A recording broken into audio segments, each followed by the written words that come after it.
How to open Lloyds Bank account online. Hello everyone, welcome back to our channel. Today in this video, I'll guide you through the step on how to open Lloyds Bank account online. So let's get started. First of all, open your web browser and type in lloydsbank.com and press enter.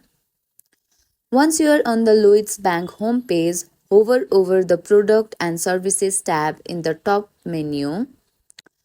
Then click on the current accounts from the drop-down menu.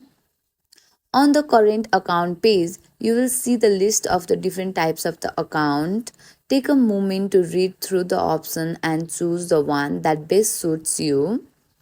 For example, let's go for the classic account. Once you have selected your account, click on the Apply Now button. You will be taken to the application form. Start by filling out the personal information including your full name, date of birth and contact details. Once you have completed all the selections, review your information to make sure everything is correct. After that, click the submit button to send your application. After submitting your application, you will receive a confirmation email from Lloyds Bank with details on the next step.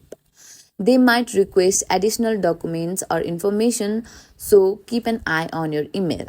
And that's it. You have successfully applied to open a Lloyds Bank account online. If you find this tutorial helpful, please give us a thumbs up and subscribe to our channel for more tutorial. Thank you for watching the video till the end. See you on the next video.